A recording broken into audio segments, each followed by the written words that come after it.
welcome back to the channel at College Process once again. My name is Ed from Principia Prep, and today we're going to be going over the 3 reasons you still fill out the FAFSA form even if you know you're not going to get financial assistance. But before we begin, if you are new to the channel and are looking for additional college content, please subscription button down below. It will notify you when new videos do come out, as well as if you do enjoy today's video, please leave us a like. It does help the channel. As well as if you have any comments or questions about this video or any video we have here on the channel, make sure to leave your comments and questions down below. Every Friday going forward, we have a new format where we will be answering all your questions in video format and then putting it on YouTube on Friday, every Friday, answering the week's questions, making sure all your questions here get answered for you guys out there. As well as we're also continuing here on the channel the James Russell Memorial Scholarship. So if you want to be eligible for the James Russell Memorial Scholarship, in the description down below is a scholarship program for seniors for this year. Or if you're looking to help our channel increase the scholarship, if you also watch the video, it will explain how the process works of us gaining and growing the scholarship every year to give out to seniors out there looking to go to college. As well as also in the description down below is the organization's Venmo, as well as our Buyers Coffee, if you want to help support the channel, allowing us to keep making these college videos for you guys out there. And all that being said, let's jump right into today's video. The 3 reasons why you should still fill out the FAFSA form even if you know you're not going to get any financial assistance. Now, of course, every year I get the same question over and over again, and what many of you may or may not know if you watch the channel or if you're new to the channel, I've been a college advisor essentially. I've been helping out families get into college and afford college now for over 25 years. And right now in this time frame, every time that the FAFSA form comes out or any financial aid forms comes out, like the state forms or the CSS profile or any other institutional forms whatsoever, parents always ask me the same question. Ed, if I make too much money, should I fill out these forms? Or Ed, I have too much in assets. I was told by my accountant or somebody else, financially speaking, that me filling out these forms are not going to get me any financial aid assistance whatsoever. Should I still fill out the forms? And the answer for me is yes, at least the FAFSA form. Right off the bat, the FAFSA form is not just used to fill out to get financial aid as far as grants from the federal government or the school or the state that you reside in. The form itself is also used for loans and at many different levels of loans. And let me explain to you what I mean by different levels of loans.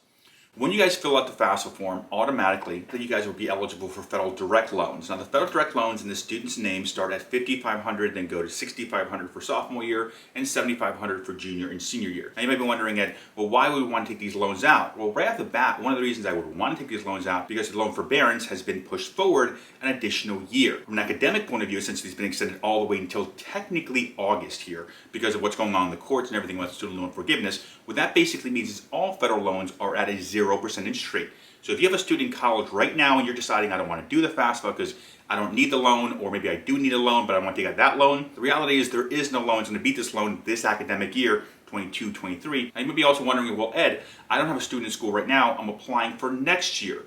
Now, would I still fill out the form? Yes, because of the fact that no one thought the federal student loan forbearance would be extended this many times. If the whole court process continues to go, very likely then extended again. And if they extend it again as a student going to college next year for the 23-24 academic year, that would mean technically that your federal loans, the $5,500 you get as a freshman, will also be interest-free. So it's something to think about. Also, if you think about it from this perspective too, if they don't extend it, you don't have to accept these loans they offered to you from the FAFSA being filled out. You can decline them, but it's good to have in place, especially if you're looking at a 0% interest rate here. Now, in addition to the federal loans, by filling out the FAFSA form, it also makes you eligible or the starting point for state loans as well. Many states have their own state loans to help out with the students being able to go to college as far as providing a low interest rate loan compared to all the other lenders out there. And the requirement, believe it or not, for most of the state loans out there, especially here in New Jersey, the NJ class loan, which has a very low interest rate this year and will have now for next year and the year after, one of the criteria for the New Jersey class loan is that you have to fill out the FAFSA form. So the FAFSA form is not just to get federal loans for the student or federal loans for the parent. If you're looking to take out the Parent Plus loan as well, the FAFSA was also required there. But it's also to get low interest rate state loans. If you guys need help with the state loans, you got to fill out the FAFSA form. So that's one of the reasons out there is the loan consideration is why you fill out the FAFSA form no matter what your financial situation is, even if you know you're not going to get aid. Now let's talk about reason number 2 here. Now reason number 2 is based on the fact that no one knows what's going to happen in the world, in life, etc. going forward. No one ever does really.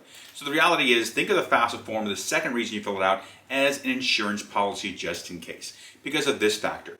If you guys don't fill out the FAFSA form because you think you make too much, or maybe you do make too much, or maybe you have too much in assets and you're not going to get any need-based aid from the college and something happens, the first thing the college will ask you is if you go to them and say, I have a job loss, or have a death of a spouse, or a divorce situation, or a separation situation, or medical situations cost a ton of money and we don't have it, the first question will happen if there's any life change financially speaking whatsoever is the first thing the financial aid office is going to ask you is, did you fill out the FAFSA form? And here's where the big issue happens if you guys didn't fill out the form early on. In the world of financial aid, there's three different types of people giving you aid here. There's the federal government, the state you reside in, and the college. Now, all three of them require you to fill out the FAFSA form. And all three of them, unfortunately, have different deadlines in when they want the FAFSA form to be submitted in. Now, the earliest deadline for all three of these guys is typically the school. Now, most colleges want the FAFSA form in the first time you're filling it out for a freshman, or even if you're a continuing student, the form to be filled out sometime between February and March. That's typically the first deadline you have, is the school's deadline. The second deadline you have is the state's deadline, which is typically around April 1st to April 15th. And then the third deadline you have is the federal government, which really you can fill out the form anytime, to be honest with you. There really isn't that big of a deadline when it comes to federal aid. You can literally fill out the FAFSA in December of the freshman year and still get aid for that fall semester, but obviously you don't want to wait that long. So if you didn't fill out the FAFSA form at all, and you go to the financial aid office and say to them, let's say in August before they move into school, or maybe it's September or October, they're a month or two into the semester, and you say to them, I just lost my job or something happened, financially changed for us, we need assistance. First question they ask you is, did you fill out the FAFSA? Once you say no there, this is where the problem now lies. You've already missed two deadlines. You missed the school's deadline and you missed the state's deadline. So you can't get either one of their aid, or in many cases it's very reduced, the amount of aid they're going to give you. So you've already kind of shot yourself in the foot by not filling out the form, just in case it's insurance policy. Now the third level here, the federal government will still give you aid regardless of when you fill it out. But once again, you're missing out of the three, you're missing out on two of the aid possibilities. Let's call it basically, let's round it up, 70% of aid has now been lost because you didn't do the form on time. So another thing to consider is, second reason you guys fill out the form, the FAFSA, regardless of your financial situation, is just in case, because let's use another scenario. You go to the financial aid office, it's September, October again, and they say to you, did you fill out the FAFSA form? And you say, yes, I did fill out the FAFSA form. They're gonna say, great, you guys met all the deadlines.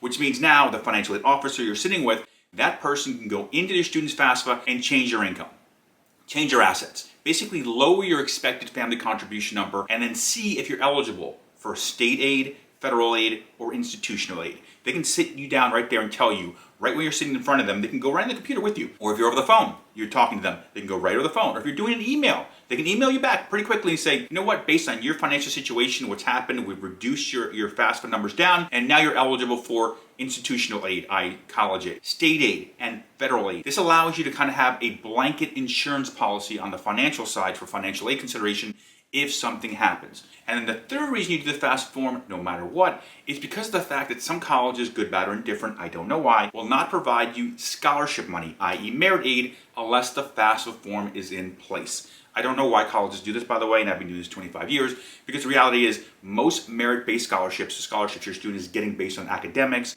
GPA, SAT, etc., is because of the fact that these things are not a need-based component to get financial assistance.